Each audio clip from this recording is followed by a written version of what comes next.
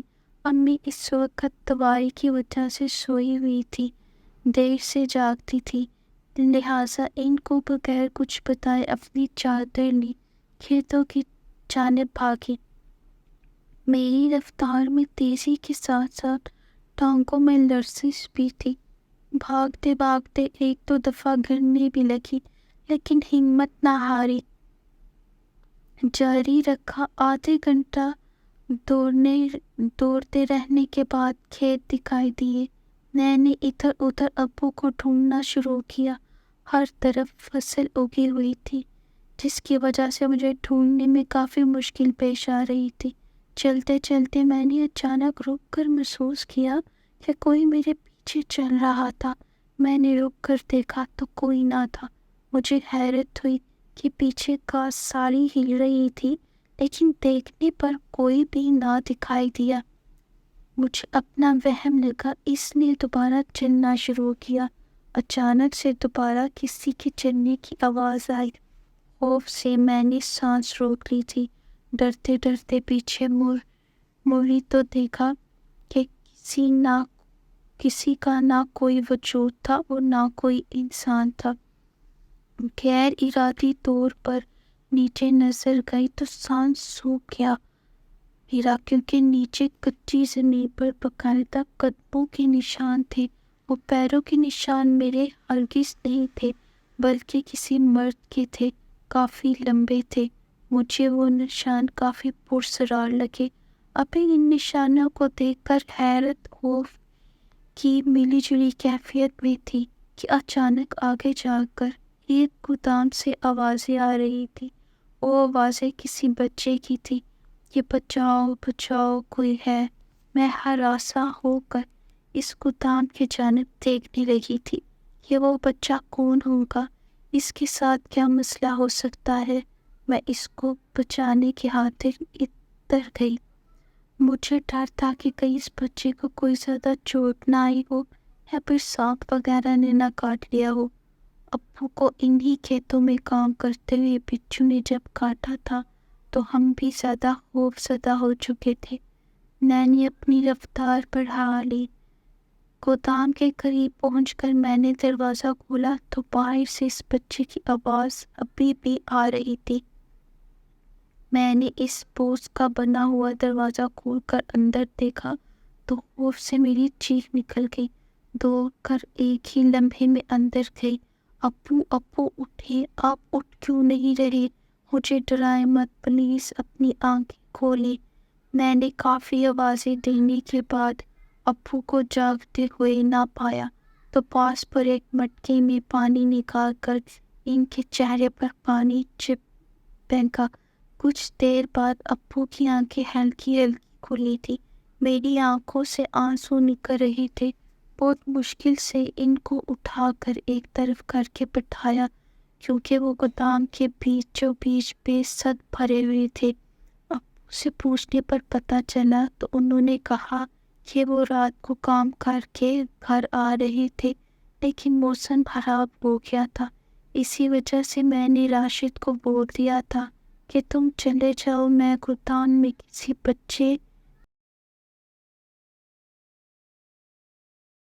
مجھے گودام میں کسی بچے کے چیخنے کی آواز آئی تو میں ادھر بھاگا چلا آیا۔ آ کر اچانک میری کمر میں بچھو کے ڈسنے والی جگہ پر بے تحاشا درد اٹھا۔ میں ادھر ہی ہوش سے بیگانہ ہو گیا تھا۔ میں نے ابو کے چہرے کو دیکھا جہاں پر درد کے آثار واضح تھا۔ ایسے لگتا تھا کہ یہ زہر ان کو اندر ہی اندر ختم کر رہا تھا۔ ان کے لیے یہ کام کرنا بہت خطرناک ثابت ہوتا جا رہا تھا۔ ابو کو آرام کی ضرورت تھی۔ ان کے لیے اب اس طرح کھیتوں کا کام کرنا انتہائی مشکل تھا۔